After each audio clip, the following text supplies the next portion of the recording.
wabarakatuh. Waalaikumsalam warahmatullahi wabarakatuh. Alhamdulillah rabbil alamin wa sallallahu wa sallam wa ala abdihi wa rasulihi nabiyina Muhammad wa ala alihi wa sahbihi ajma'in. Amma ba'd.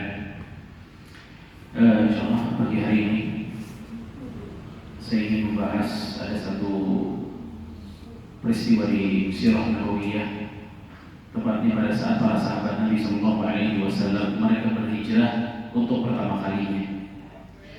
Dan para sahabat Nabi SAW di sini kaum muslimin, mereka berhijrah itu pertama kali bukan ke kota Madinah, tapi mereka berhijrah pertama kalinya ke Habasyah.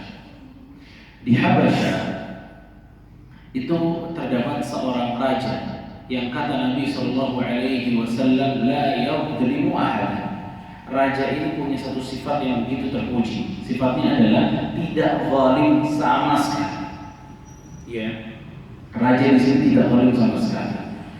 Kenapa Nabi Sallallahu Alaihi Wasallam memerintahkan para sahabat, bahkan mayoritas para sahabat untuk berhijrah ke Habasyah? Karena di Mekah waktu itu untuk sholat aja susah. Untuk menggelar pengajian Nabi Sallallahu Alaihi Wasallam susah kecuali tersembunyi. Untuk baca Quran susah kecuali tersembunyi. Bahkan bukan hanya itu fasenya, fase yang lebih parah lagi adalah pada saat para sahabat ini disiksa oleh orang-orang musyrikin. Bilal bin Abi Rabah radhiyallahu ta'ala anhu, beliau disiksa di siang hari, diletakkan batu di punggungnya atau di dadanya. Bilal ditalikan tangan-tangan dan kaki-kakinya, diseret oleh anak-anak kecil di Mekah. Khabbab bin Arad radhiyallahu ta'ala anhu, beliau disuruh tidur di arang-arang api yang ada di belakang punggungnya. Dan berbagai macam ujian dan cobaan yang dirasakan oleh para sahabat. Dari sini Nabi kita alaihi salatu wassalam merasa bahwa keadaan di Mekah ini sangat-sangat tidak kondusif. Keadaan di Mekah waktu itu tidak bisa menjadikan kaum muslimin bertahan untuk beribadah kepada Allah Jalla wa ala. Solusinya gimana? Solusinya adalah berhijrah dari kota Mekah menuju negeri Habasyah. Akhirnya awalnya kurang lebih ada 12 sampai 13 orang yang hijrah itu pertama kali. Ya. Mereka hijrah diperintahkan oleh Nabi SAW ke negeri Habasyah. Dan Mekah dengan Habasyah ini harus lewat laut. Jadi mereka naik kapal laut baru sampai ke Habasyah. Namanya orang keluar dari kampungnya ke satu tempat yang belum pernah mereka datangi, dan tujuannya adalah beribadah kepada Allah di sana. Ya, rasa nggak betah masih ada di antara mereka para sahabat. Ya, mereka kurang nyaman, namanya juga tempat yang baru. Ya, mereka nggak kenal siapa-siapa di sana. Sampai mereka mendengar isu. Isunya adalah bahwa orang-orang yang ada di Mekah sudah pada masuk Islam. Yang dahulunya menghina, menyiksa mereka sudah masuk Islam sekarang. Maka akhirnya 13 atau 14 orang ini semuanya pulang lagi ke Mekah. Namun ternyata begitu sampai Mekah, namanya isu bukan fakta. Apa yang dia dapatkan betul-betul berbanding terbalik dengan kabar yang sampai kepada telinga mereka. Bukan malah mereka masuk Islam orang musyrikin, namun siksaan mereka terhadap sisa para sahabat yang masih ada di Mekah tambah parah. Di situ Nabi Sallallahu Alaihi Wasallam kembali memerintahkan mereka untuk pergi berhijrah. Namun untuk hijrah ya, kloter yang kedua itu justru memang para sahabat ini bertambah. Di kloter yang kedua ada 83 sahabat yang akhirnya ikut berhijrah. Dan mungkin itu juga hikmah ya dari tersebarnya isu tersebut yang menjadikan para sahabat pulang ke Mekah. Ternyata begitu pulang ke Mekah dia malah ambil 83 orang untuk pergi ke Habasyah lagi. Ya. Makanya dari hal ini juga kita belajar ya. Mungkin kita banyak hal yang kita nggak sukai, padahal mungkin itu adalah hikmahnya bagi kita. Ya, dalam kehidupan kadang kita gagal di satu hal atau dua hal atau tiga hal, bahkan di situ ada hikmah yang Allah berikan kepada kita. Buktinya para sahabat walaupun mereka mendengar isu sampai mereka pulang lagi, dan apa yang dia dapat hanya rasa letih, nggak bisa beribadah juga di Mekah. Namun dengan mereka datang ke situ, para sahabat yang lain diajak untuk kembali ke negeri Habasyah. Akhirnya karena 83 orang yang harus keluar dari Mekah, ini orang-orang kafir Quraisy langsung mengetahui kabarnya. Kalau waktu yang pertama cuma 14 orang itu nggak viral, orang-orang nggak tahu, mereka cuek. Tapi begitu 83 orang yang pergi, ini kabarnya viral. Dan orang-orang Mekah waktu itu yang musyrik itu nggak suka bahwa ada tempat yang dituju sama orang Islam untuk mereka ibadah, nggak senang mereka. Dan itulah orang kafir ya. Orang kafir itu dimanapun, kapanpun mereka tidak akan rela Islam itu berkembang, tidak akan rela. Ya, karena Allah juga telah memastikan di dalam Al-Quran, "Walan tarda 'anka al-yahud walan nasara hatta tattabi'a millatahum." Orang Nasrani, orang Yahudi, orang kafir itu mereka tidak sama sekali ada yang senang pada saat dengan kalian, riwa kepada kalian, suka kepada kalian, yani keislaman kalian, hatta tattabi'a millatahum, sampai kalian keluar dari agama Islam ikut agama mereka, baru mereka suka, baru mereka mau respect sama kita.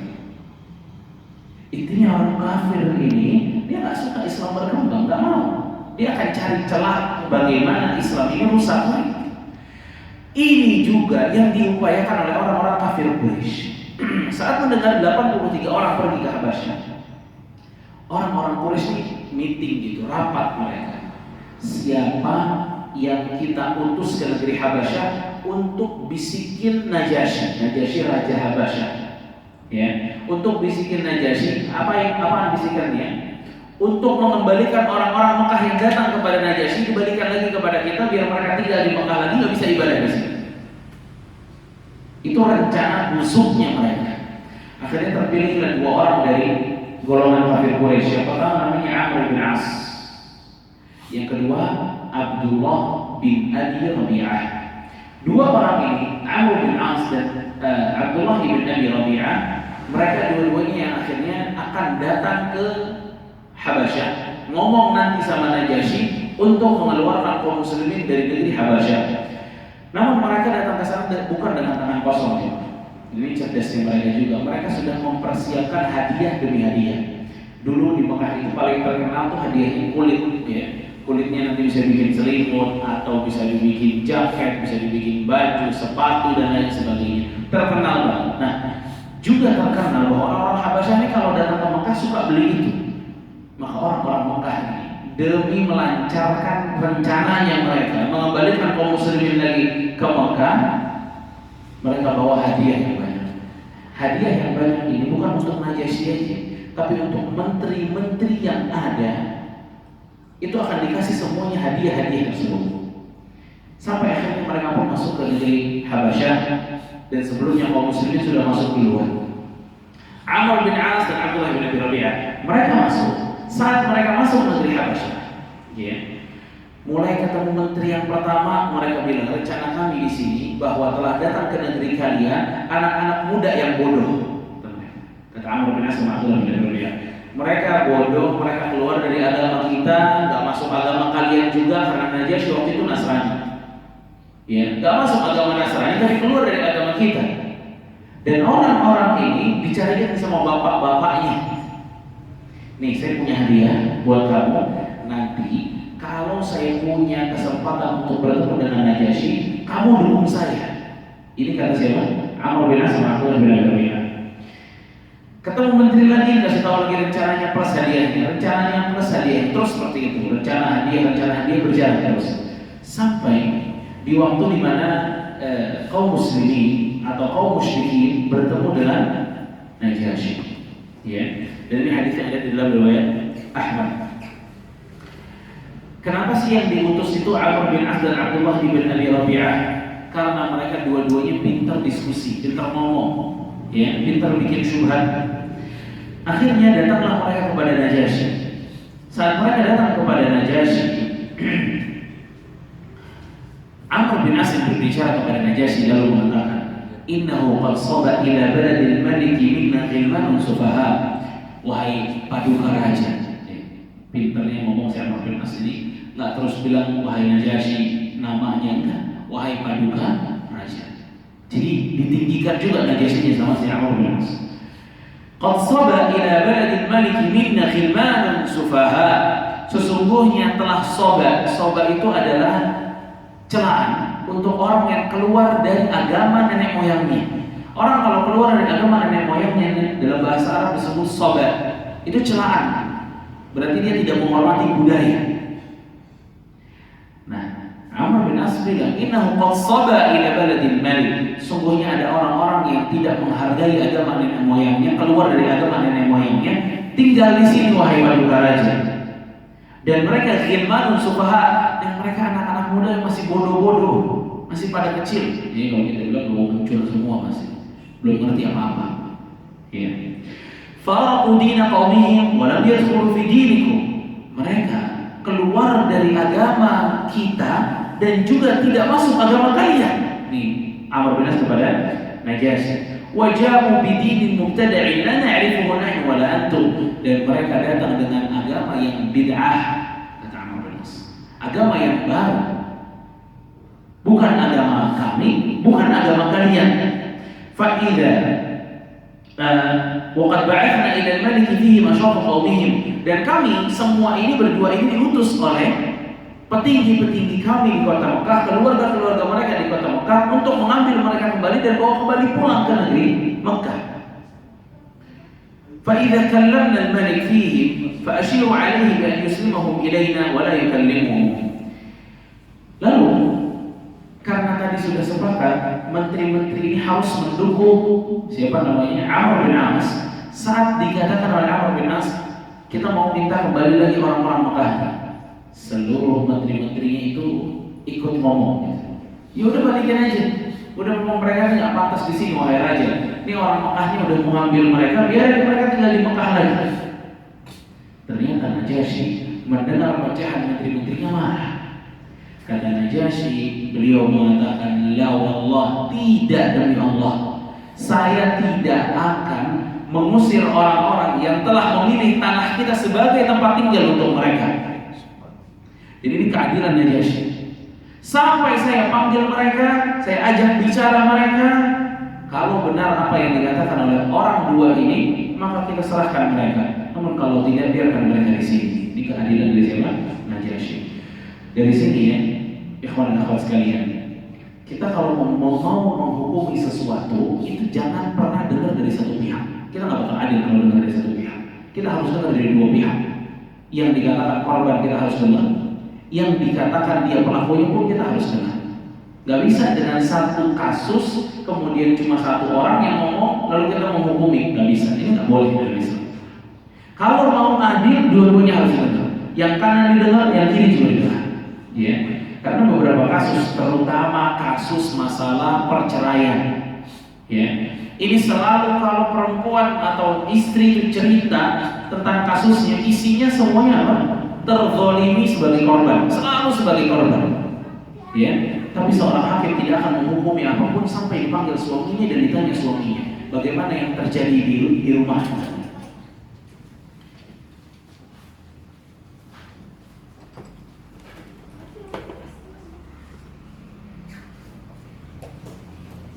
Ya. Bagaimana yang terjadi? Dan semua kasus harus dengar dari dua belah pihak. Ya, semua kasus harus dengar dari dua belah pihak.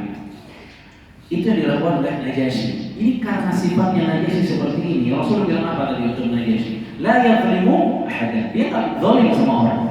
Tapi kalau kita cuma ada satu kasus kita hanya dengar satu pihak, kita zalim. Gak bisa.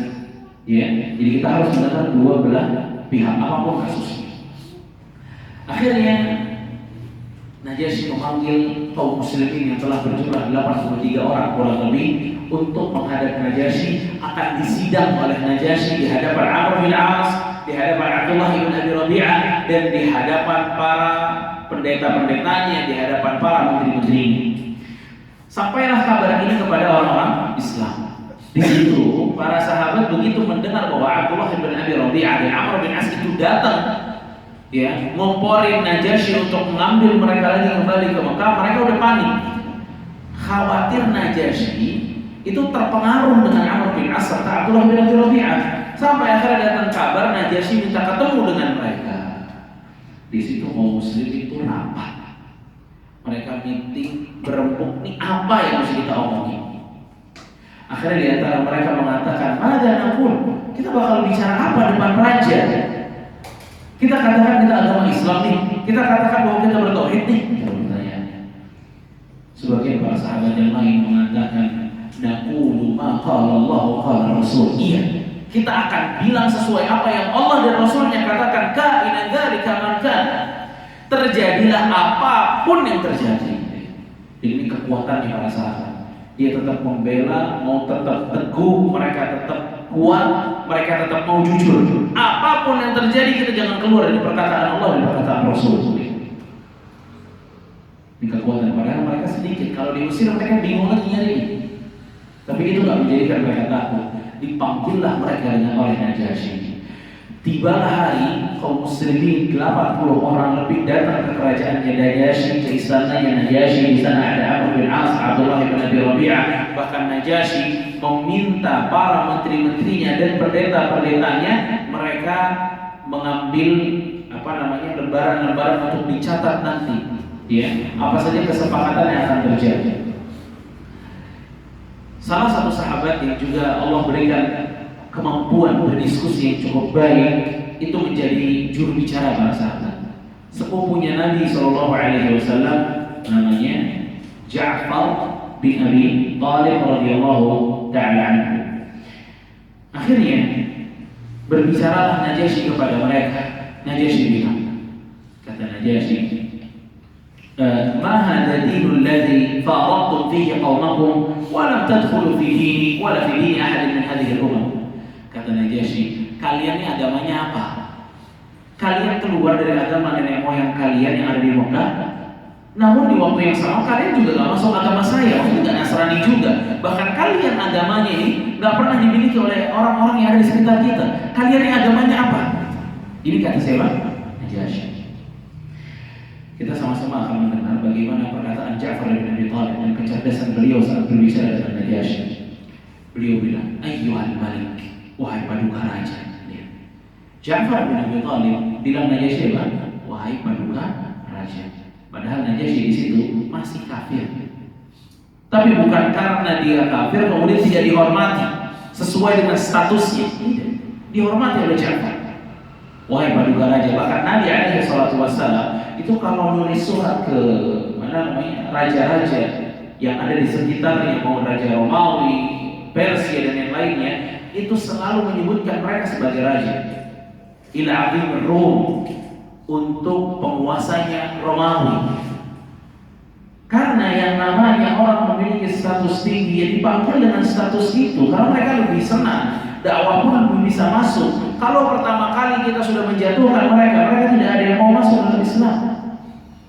Iya, mereka merasa tidak dihargai, dan ini salah. Orang kalau statusnya sudah tinggi, ini harus dihargai. Orang rendah aja harus dihargai, gimana orang-orang yang statusnya tinggi, yang biasa dipanggil raja oleh orang-orang, ya kita panggil dia raja. Sebagaimana Ja'far panggil Najasyi sebagai raja. Ayyuhal malik, kunna qauman ahlal jahiliyah. Tuh dengerin ya mas sekalian, yang dikatakan oleh Ja'far bin Abi Thalib. Kami ini dahulu merupakan kaum jahiliyah. Na'budul asnam wa na'kulul maitah. Kami ini nyembah patung dulu.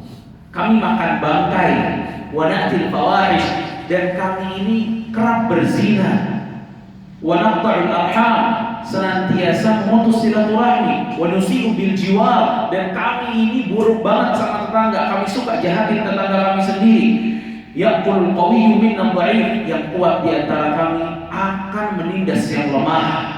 Fakunna ala dzalik, dan kita dalam keadaan seperti itu sampai Allah mengutus kepada kami seorang rasul. Na'rifu nasabah, yang rasul ini kami kenal betul siapa dia. Kami tahu ayahnya, kami tahu nasabnya, kami tahu kejujurannya, kami tahu amanahnya, dan kami tahu kesuciannya. Fada'ana ila Allah, dan rasul ini yang mengajak kami kembali kepada Allah, linuwahidahu, untuk bertauhid kepada Allah Subhanahu wa taala, wa na'buduhu, dan menyembahnya, wa nakhla' ma kunna na'budu nahnu wa abauna min dunihi min al-hijarati wal awthan, dan memerintahkan kami untuk meninggalkan apa yang telah disembah oleh ayah kami dan kakek-kakek kami dari patung-patung dan bebatuan. wa amara bisidqil hadits, dan memerintahkan kami untuk jujur dalam berbicara dan menunaikan amanah, bersilaturahmi baik terhadap tetangga, tidak menjalankan atau tidak melakukan keharaman, tidak menumpahkan darah, melarang kami dari perzinahan, dari kesaksian palsu, memakan harta anak yatim, menuduh orang yang baik berzina, dan kembali memerintahkan kami an na'budallaha wahda, untuk senantiasa kami beribadah kepada Allah saja, dan memerintahkan kami untuk salat, untuk zakat, dan untuk puasa. Ini semuanya dikatakan oleh siapa? Ja'far bin Abi Thalib radhiyallahu ta'ala anhu.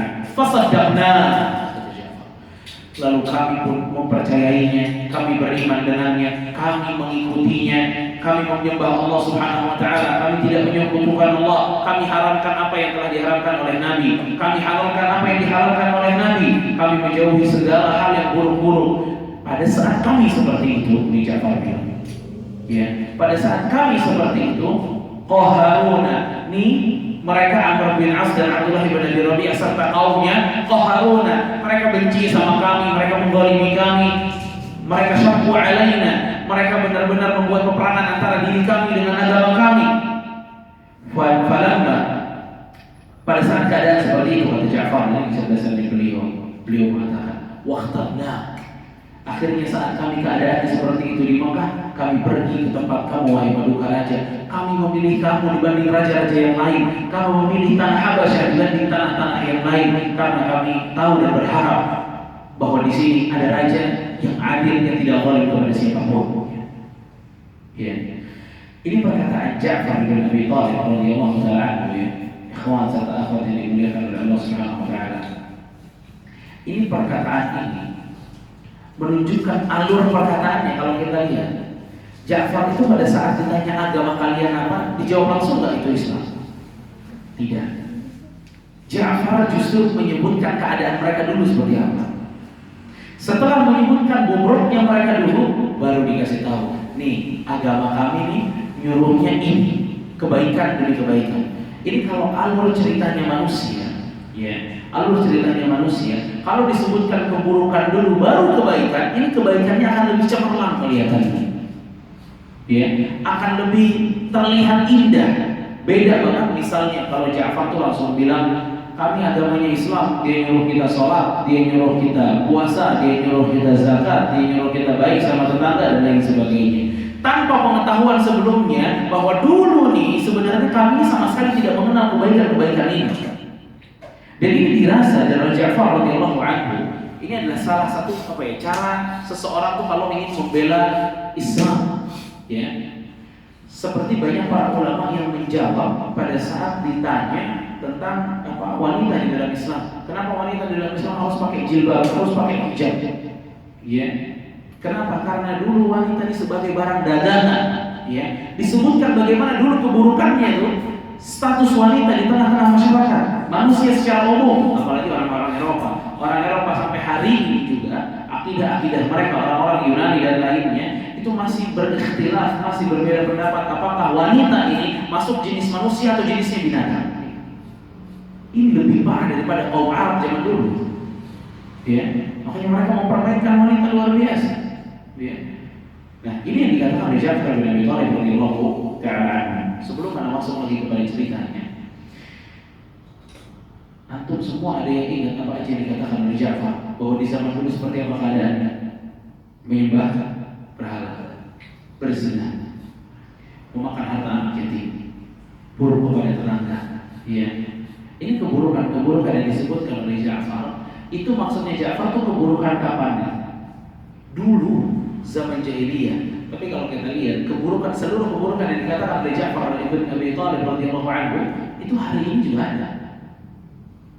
Ada yang menyembah berhala, ada berzina, ada makan harta anak yatim, ada buruk kepada tetangga, ada. Seakan-akan Ja'far bin Abi Thalib radhiyallahu anhu lagi menyebutkan keadaan zaman sekarang, bukan zaman itu. Ini ajaib. Zaman jahiliyah seperti itu, datang Islam bersih itu semuanya. Sekarang di zaman now semuanya ada keburukan. Ya, semuanya ada keburukan. Ini menandakan kepada kita bahwa memang dakwah masih sangat diperlukan bagi kita semua. Belajar itu masih diperlukan bagi kita semua. Karena subhanallah, Ja'far bin Abi Thalib saat menyebutkan keburukan nggak ada yang luput di sini. Semuanya ada. Semuanya ada.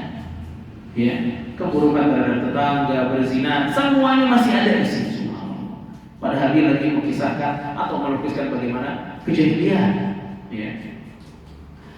Akhirnya begitu dikatakan apa yang dikatakan, Najasyi responnya tuh masih biasa.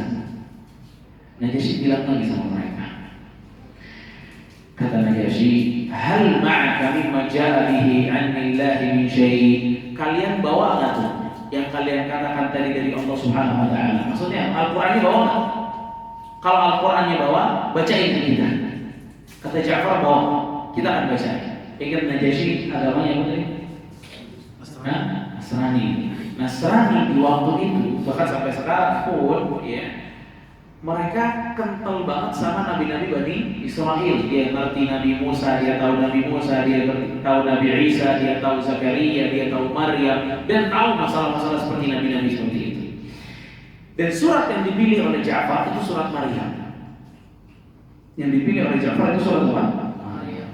Kaf ha ya ain shad, dibacain, Najasyi mendengar, seluruh menteri-menterinya dengar, pendetanya dengar. Dan di surat Maryam itu cerita tentang Nabi Zakaria dapat Yahya. Ini semuanya ada juga di mereka. Cerita tentang Maryam dan Nabi Isa. Dibacakan oleh Ja'far. Kaf ha ya ain shad, dzikru rahmati rabbika 'abdahu Zakaria.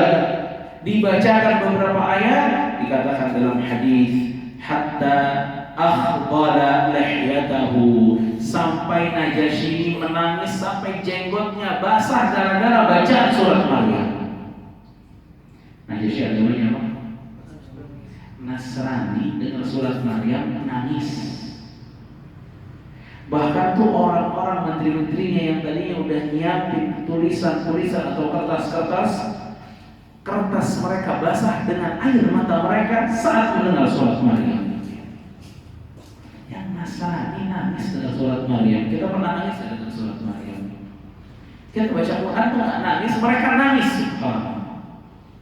Sepertinya mereka selangkah lebih bersih hatinya dibanding kita. Yang memang kita diperintahkan untuk baca Quran bukan hanya surat Maryam.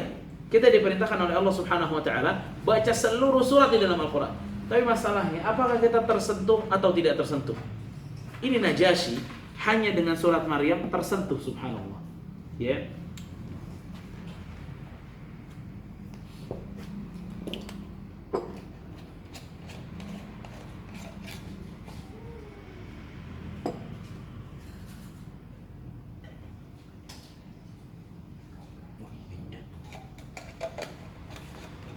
Baik. Setelah Najasyi ini menangis, ya, mendengar surat Maryam, Najasyi mengucapkan sebuah kalimat yang ini memang respon di luar dugaan. Najasyi mengatakan, "Wallahi inna hadza ma'a ma nazala bihi Musa la mishkatin wahidah." Sesungguhnya perkataan ini dengan perkataan yang pernah dikatakan Nabi Musa, sumbernya satu, kata Najasyi. Maksudnya apa di sini? Ini sama-sama wahyu dari Allah Subhanahu wa taala. Sebagaimana yang dibacakan oleh Ja'far ini wahyu, ini sama dengan apa yang dibacakan Nabi Musa, Taurat. Ya, itu sama dengan apa yang dibacakan oleh Ja'far. Maksudnya apa? Dua-duanya ini wahyu dari Allah semuanya. Dari sini kita memahami di sini Najasyi tahu betul bahwa Nasrani sebenarnya mereka mengetahui tentang kebenaran Al-Qur'an. Karena apa yang ada di dalam Al-Quran itu mirip dengan apa yang ada di dalam Injil dan Taurat dari segi wahyunya. Ini wahyu, ini perkataan wahyu, bukan perkataan manusia. Ini yang dikatakan oleh Najasyi. Sampai akhirnya setelah hal itu, Najasyinya udah nangis, orang-orang udah nangis, ya. Najasyi langsung mengatakan kepada Abdullah ibn Abi Rabi'ah dan Amr bin As, "Wallahi la uslimuhum ilaikuma abadan wala akad." Kalian berdua, Amr bin As dan Abdullah bin Abi Rabi'ah, saya tidak akan menyerahkan mereka kaum muslimin kepada kalian selama-lamanya, kata Najasyi. Silakan kalian pulang lagi beribadah di tanah saya, kata Najasyi. Ya, karena Najasyi di sini nih luar biasa banget, dia sangat tersentuh banget dengan apa yang dikatakan oleh kaum muslimin. Tapi pertanyaannya, apakah di sini Najasyi sudah masuk Islam atau belum? Belum masuk Islam atau belum Najasyi? Belum. Dia nggak masuk Islam. Dia hanya memberikan space untuk kaum muslimin beribadah. Kapan? Pada saat Najasyi mendengarkan surat Maryam dan menangis karena surat Maryam tersebut. Abdullah bin Abi Rabi'ah bin Amr bin As begitu mendengar responnya Najasyi dan dia diusir, Amr bin As mengatakan kepada Abdullah bin Abi Rabi'ah, kita jangan nyerah. Kita datang lagi ke Najasyi. Kita panas-panasin lagi Najasyi. Apa yang akan dikatakan oleh Amr bin As dan Abdullah bin Abi Rabi'ah? Ini kecerdasannya Amr bin As. Kata Abdullah bin Amr bin As, beliau mengatakan, kita datang ke Najasyi, terus kita bilang ke Najasyi bahwa kaum muslim ini punya keyakinan yang sangat berbeda dengan kalian tentang Nabi Isa alaihissalam. Kalau keyakinan Nasrani tentang Nabi Isa apa? Tuhan atau anak Tuhan. Keyakinan kaum muslimin apa? Hamba dan Rasul. Ini keyakinan, ya. Ini sangat sensitif untuk orang-orang Nasrani. Untuk Najasyi terutama. Jadi ini cerdasnya Amr bin As. Dia datang lagi ke Najasyi lalu mengatakan, ya ayuhal malik, wahai paduka raja, innahu, itu mereka tuh kaum yang kalian tadi mengatakan untuk mereka dapat space di Habasyah ini, mereka lahu qawlan, mereka punya perkataan dan keyakinan tentang Isa syai'un azim, luar biasa parah banget ngomongnya. Jadi cerdasnya Amr bin As. Kata Najasyi, memang mereka ngomong apa? Silakan tanya sendiri aja. Jadi ceritanya Amr bin As, silakan tanya sendiri aja. Sudah, akhirnya Najasyi pengen lagi ketemu dengan kaum muslimin untuk berdiskusi masalah Isa ibnu Maryam. Ini tema diskusinya sudah ditentukan sekarang sama Najasyi. Kalau pertama umum, masalah agama aja, agama mereka apa. Tema yang kedua khusus Isa, dan ini benar-benar tembok perbedaan antara kaum muslimin dengan orang Nasrani. Masalah Nabi Isa alaihissalam. Akhirnya mereka kaum muslimin dapatlah kabar bahwa Najasyi minta ketemu dengan mereka di waktu A. Mereka akhirnya rapat untuk kedua kalinya. Sekarang keadaannya lebih sulit daripada keadaan yang pertama. Sekarang langsung kita harus ngomongin tentang Nabi Isa alaihissalam. Maka naqul, kita ngomong apa nih nanti? Sebagian para sahabat kembali mengatakan, wallahi naqulu ma qala Allah wa qala Rasul. Tetap kita akan bicara sesuai dengan apa yang Allah dan Rasulnya katakan. Kainun dzalika kain, ma huwa kain. Terjadi apapun yang terjadi. Ini untuk kedua kalinya. Sebenarnya kasusnya lebih parah dari yang pertama, tapi nggak berubah. Bagaimana kekuatan akidah mereka para sahabatnya? Mereka nggak mau berubah. Udah kita ngomong Allah dan Rasulnya ngomong apa kita ngomongin. Mau diusir kita nantinya, mau dibunuh kita, urusannya nanti. Yang penting Allah dan Rasulnya sesuai dengan apa yang kita katakan. Selesai. Dipanggillah mereka, ya. Dipanggillah mereka dan kembali yang menjadi juru bicaranya siapa? Siapa menjadi juru bicara kaum muslimin? Radhiyallahu ta'ala. Datanglah mereka kepada Najasyi. Lalu Najasyi langsung bertanya kepada mereka, "Ma taquluna fi Isa bin Maryam?" Enggak pakai bahasa basi Najasyi. Kalian bicara apa tentang Isa bin Maryam? Qala lahu Ja'far. Ja'far langsung bilang, "Naqulu fihi alladhi ja'a bihi nabiyyuna sallallahu alaihi wasallam." Kita akan mengatakan apa yang datang dari nabi kita, ya. Maksudnya apa? Kita ngomongnya pakai dalil, ya. Kita pakai hadis. Saya nggak ngomong dari kepala saya ngomong pakai dalil. Ini sesuai dengan apa yang nabi kita ajarkan. Najasyi Ja'far mengatakan, "Huwa Abdullah wa rasuluhu wa ruhuhu wa kalimatuhu alqaha ila Maryam al-'adra al-batul." Perkataannya singkat tapi menjelaskan akidah kita terhadap orang-orang, terhadap Isa bin Maryam. Kata Ja'far, dia adalah hamba-Nya Allah, Rasulnya Allah, ruhnya, kalimatnya yang Allah berikan kepada Maryam al-'adra al-batul, seorang wanita yang tidak menikah lagi suci. Ya, tidak ada basa-basi dalam masalah akidah. Langsung dibilang sama Ja'far, kita mengatakan apa yang Nabi katakan. Padahal resikonya kalau salah ngomong, resikonya besar, bisa diusir dia. tapi nggak mengendorkan semangatnya Ja'far untuk mengatakan sejujurnya tentang Islam. Dan di sini sebelum kita lanjut dengan responnya Najasyi, kita bisa melihat bagaimana Ja'far bin Abi Thalib ini kalau ngomongin akidah itu pakai dalil, langsung pakai hadis. Ngomongin tadi yang pertama Islam, langsung pakai surat Maryam, langsung pakai hadis. Ini semua menunjukkan kepada kita, memang kalau mau beragama tuh mesti pakai dasar, mesti pakai landasan. Landasannya adalah Al-Quran dan hadis. Dan ini yang dikatakan dan dilukiskan oleh Ja'far dan para sahabat, bahwa mereka setelah memiliki tarbiyah pendidikan dari Rasulullah SAW, mereka tidak akan keluar dari dalil yang datang dari untuk mereka. Jadi di sini kita mesti memahami dalam beribadah kepada Allah itu harus ada larangan dan perintahnya mana, itu harus ada. Kan Rasulullah SAW mengatakan apa? Man 'amila 'amalan laisa 'alaihi amruna fahuwa raddun. Siapa yang beramal tentang sebuah amalan yang tidak kami perintahkan, maka amalan tersebut tertolak. Tertolak.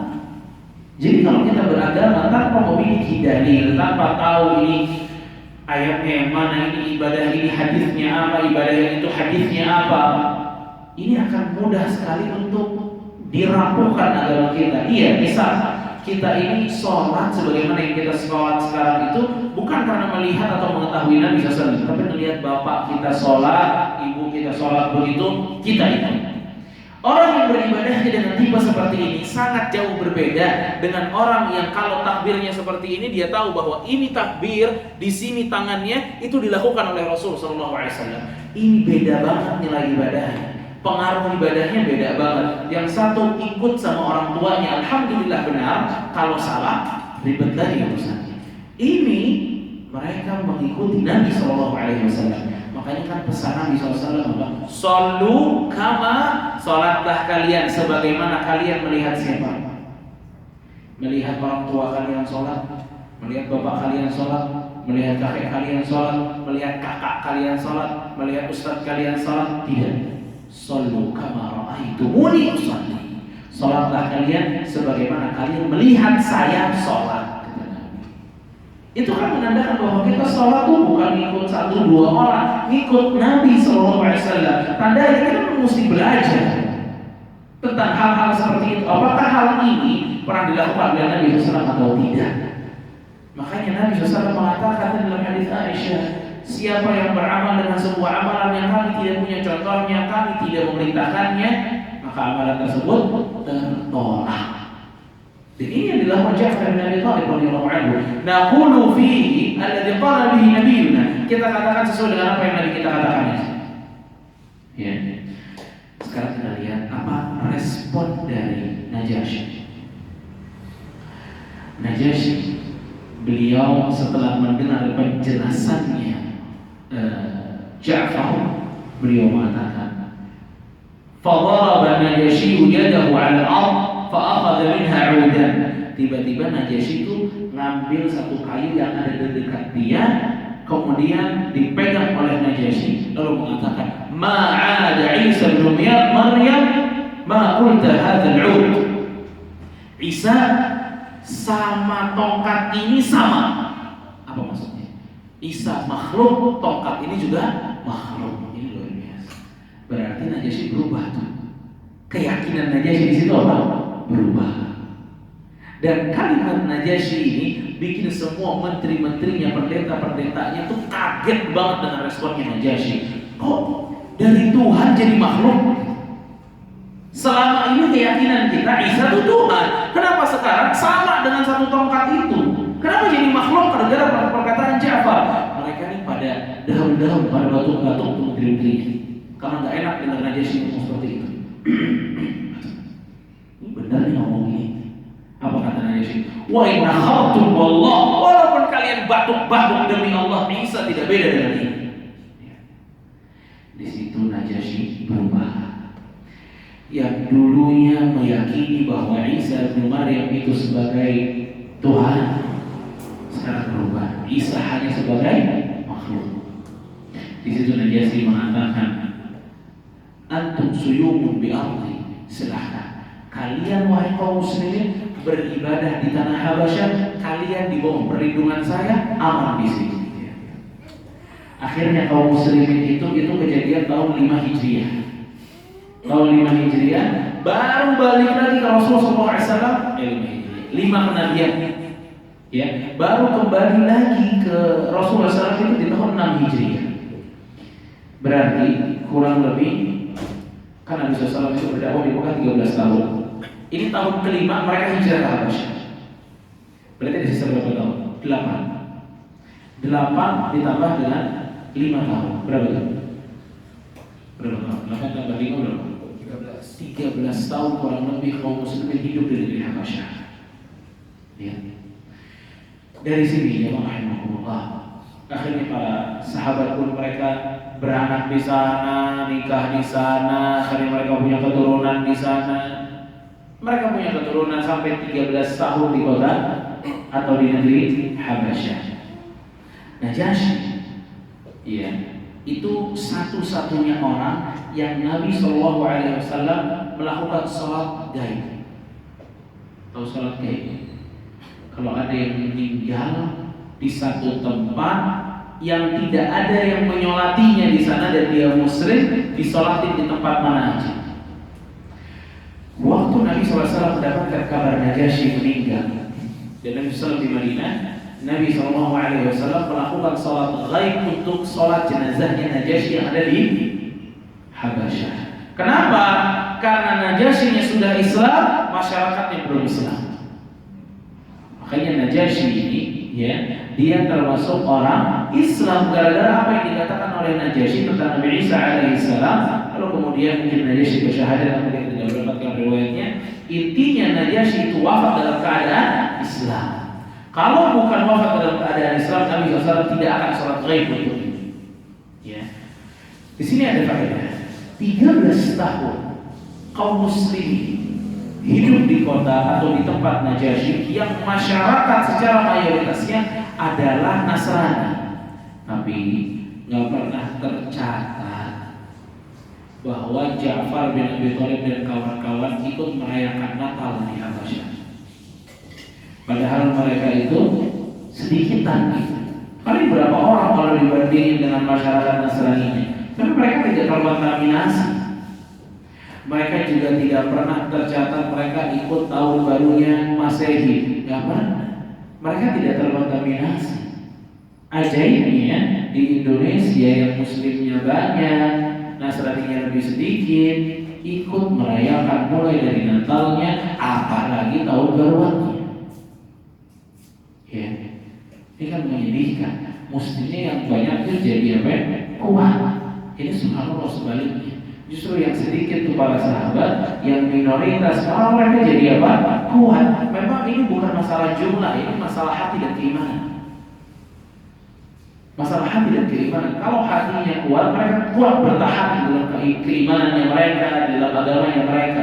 Walaupun cuma mereka sedikit, berbeda dengan jumlah yang banyak. Makanya Nabi SAW itu pernah bilang, orang-orang kufar itu akan menyantap kaum muslimin. Akan menyantap siapa? Kaum muslimin. Para sahabat bertanya, aqilatu nahnu yawma idzin ya Rasulullah, apakah mereka akan menyantap kaum muslimin? Maksudnya memerangi dan menindas kaum muslimin karena jumlah kami sedikit waktu itu ya Rasulullah. Apa kata Rasulullah SAW? Tidak. Bal antum yawma idzin katsir. Bahkan sebaliknya, kamu nanti itu kalian tuh muslim tuh bakal banyak banget. Walakin kubutha isai. Tapi power kalian tuh cuma seperti buih-buih di lautan. Ombak ke kanan ikut ke kanan, ombak ke kiri ikut ke kiri. Ya. Jadi nggak ada pendirian yang kuat, cuma menang apa? Jumlah, kuantitas doang, kualitas nggak ada. Kenapa kualitasnya bobrok? Nggak ada yang belajar, nggak ada yang belajar, nggak ada yang duduk di majelis ilmu, sedikit yang duduk di majelis ilmu dengan benar, lalu mengamalkan apa yang dia dapatkan dari pelajaran-pelajarannya. Karena itu yang dibutuhkan. Para sahabat kenapa kuat? Karena dapat pelajaran akidah dari Nabi SAW. Karena keyakinan mereka tentang surga dan neraka juga begitu kuat. Makanya jemaah rahimahumullah, perjalanan para sahabat di negeri Habasyah banyak memberikan kita apa? Perjalanan. Dan saat mereka kembali ke Rasulullah SAW di tahun ke-6 Hijriah, ya, itu orang-orang Mekah, ya, yang nggak sempat ke Habasyah tapi langsung ke Madinah, itu dalam tanda kutip ngeledek gitu. Kami ini lebih mulia daripada kalian, wahai orang-orang Habasyah. Maksudnya para sahabat yang pernah ke Habasyah. Kami ini hijrah dari Mekah ke Madinah. Ternyata Nabi SAW mengatakan sebaliknya. Kata Nabi SAW, ahlus safinah lahu hijratan. Orang-orang yang pernah ke Habasyah, dia dapat pahala 2 kali hijrah. Hijrah dari Mekah Habasyah, dari Habasyah ke Madinah. Kata Ibnu Hajar, ini mengajarkan kepada kita bahwa kaum muslimin yang ikut hijrah ke Habasyah lalu ke Madinah, mereka afdal secara global dibanding para sahabat yang lain. Ya, karena hijrah mereka 2 kali. Barakallahu fikum, mudah-mudahan kisah ini bisa menginspirasi kita untuk kita lebih kuat lagi dalam menanamkan akidah kita. Wassallallahu ala nabiyina Muhammad wa ala alihi wa sahbihi ajma'in. Jika ada yang memiliki pertanyaan, dipersilakan.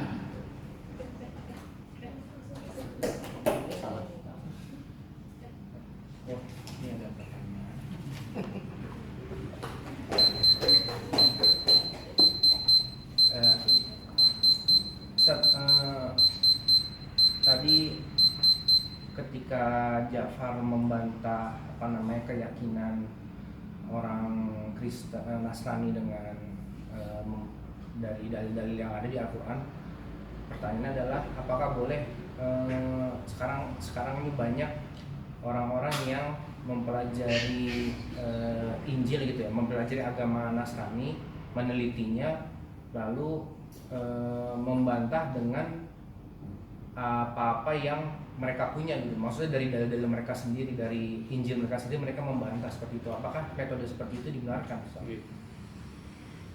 Ya, pertama, adanya orang-orang Islam yang mempelajari Injil, ya, untuk mengkonter mereka, ini diperbolehkan.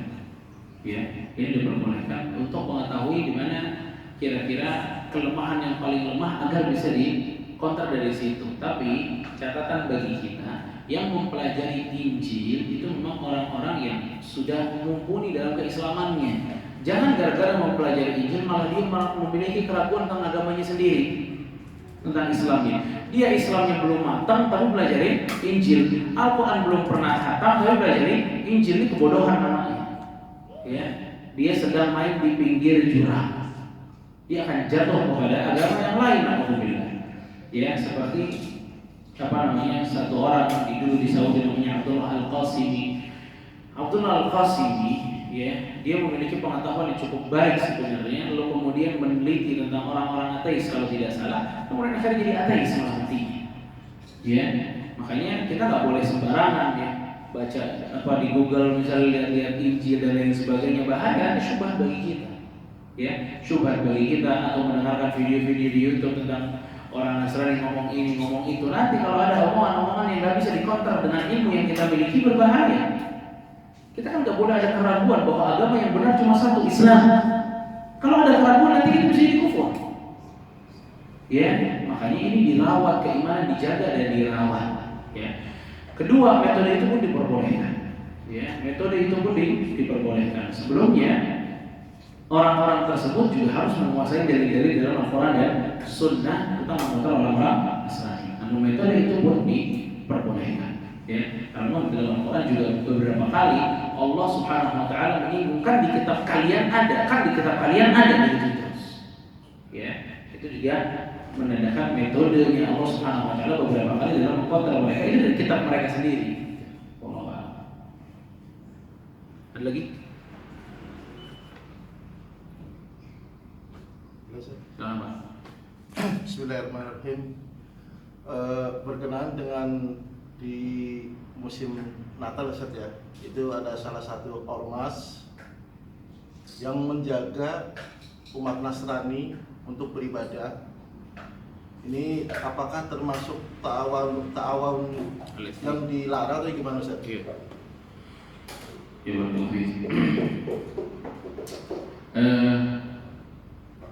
adanya kaum muslimin menjaga gereja misalnya, ya, pada saat mereka Natal, fatwa para ulama, sebagian dari mereka memperbolehkan. Kenapa memperbolehkan? Apakah biar Natalnya semakin khusyuk? Enggak. Agar terjadi keamanan secara menyeluruh global. Biasanya kekhawatirannya adalah bagaimana pernah terjadi dulu orang lagi Natalan di bom. Setelah di bom, itu dampaknya untuk Islam baik atau buruk? Buruk banget. Buruk banget. Itu yang dijaga, bukan secara khusus ibadahnya mereka yang dijaga, tidak. Yang dijaga adalah kemaslahatan kaum musliminnya nanti kalau terjadi sesuatu lagi dampak buruknya kita. Itu yang dijaga. Dan setiap orang yang dapat tugas itu niatnya ini, jangan niatnya itu menjaga orang-orang kafir untuk aman dalam beribadah. Tidak. Niatnya untuk membantu kaum muslimin, maslahatnya lebih besar. Karena kita nggak bisa pungkiri subhanallah, orang khawarij, ya orang-orang ekstrim terorisme ini benar-benar luar biasa di masa-masa seperti ini, di masa Natal dan lain sebagainya. Dan mereka merasa bahwa kalau naruh bom lagi orang Natal itu adalah jihad fisabilillah, fa inna lillahi wa inna ilaihi raji'un. Ya, jihad ini ibadah, mesti ada keikhlasan dan mutaba'ah kepada Nabi sallallahu alaihi wasallam. Harus diikuti bagaimana cara Rasulullah berjihad, ya. Jadi itu fatwa dari para ulama. Wallahu a'lam. Lagi yang apa?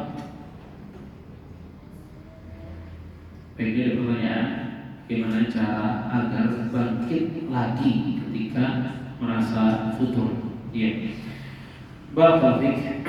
Memang ini di futur tuh semangat kita menurun dalam beragama. Jadi Rasulullah SAW telah mengisyaratkan kepada kita, inna likulli amalin syirrah wa likulli syirratin fatrah. Setiap amal itu ada masa turunnya.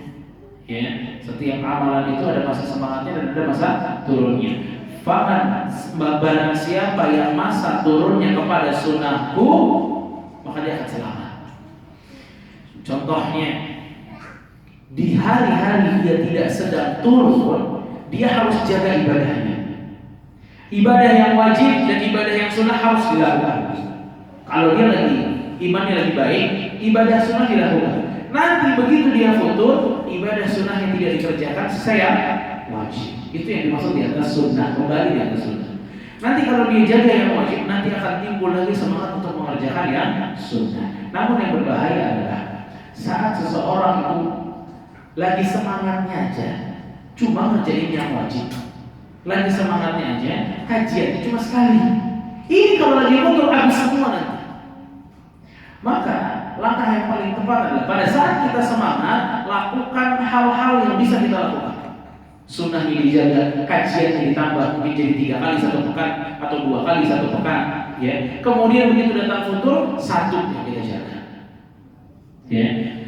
Dan itulah salah satu kiatnya agar bisa menjaga ritme ibadah jangan sampai hilang semuanya. Ibadah kalau biasa kita lakukan lalu kita nggak lakukan itu terhina.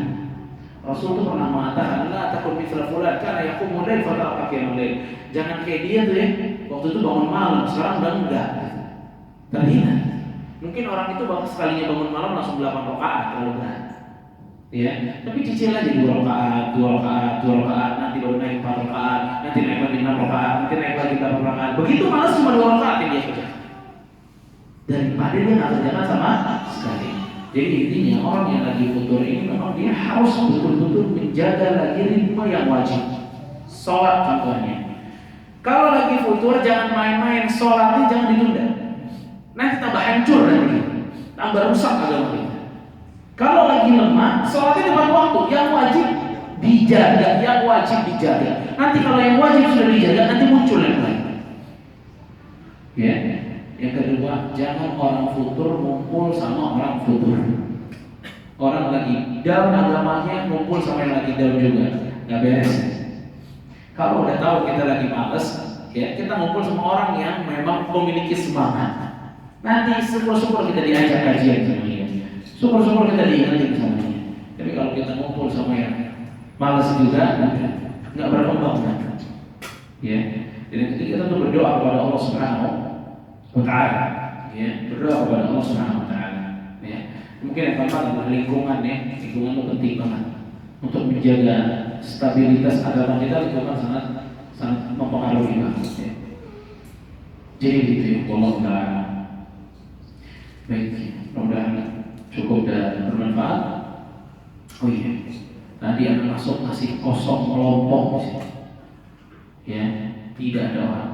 Besok anak datang lagi kosong lagi, anak langsung pulang. Ya, nggak ada ceritanya dari zaman dulu Ustadz nungguin murid itu, nggak ada. Jangan dibuat di Muslim Medica Ustadz nungguin murid. Ya, antum mau anak udah datang atau belum datang, tunggunya di sini. Tunggunya di tempat kajiannya. Siapapun ustadznya, kita coba menghargai orang dari sisi keilmuan yang dia miliki. Ya, atau mau janjian sama dokter jam 2, insya Allah datang setengah 2. Kenapa dengan kajian nggak kayak gitu? Ya, dokter yang belum datang juga kita tunggu. Jadi dokter yang datang pasiennya udah ada, nggak sebaliknya. Ya, makanya dari situ udah ketahuan jamnya paling jam 8 kurang lebih. Ya, kita kajian jam 8. Aku di sini ngobrol kayak zikir, kayak baca Quran, kayak terserah. Ya, intinya datang ke sini jangan kosong. Ya, hidup ya kosong lagi, langsung pulang, sepakat ya. Barakallahu fiikum, jazakumullahu khair. Subhanallahumma wa bihamdika asyhadu an la ilaha illa anta astaghfiruka wa atubu ilaik. Wassalamualaikum warahmatullahi wabarakatuh. Waalaikumsalam warahmatullahi wabarakatuh.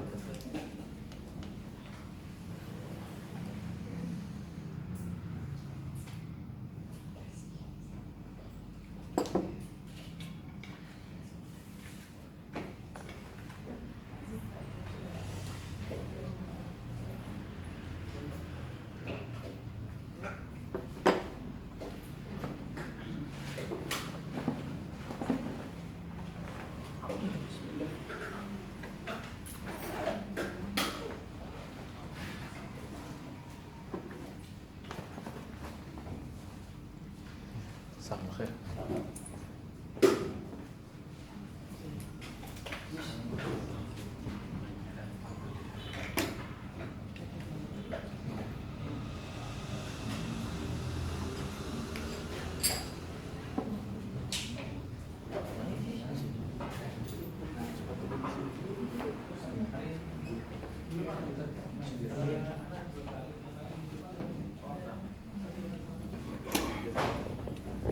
Berat.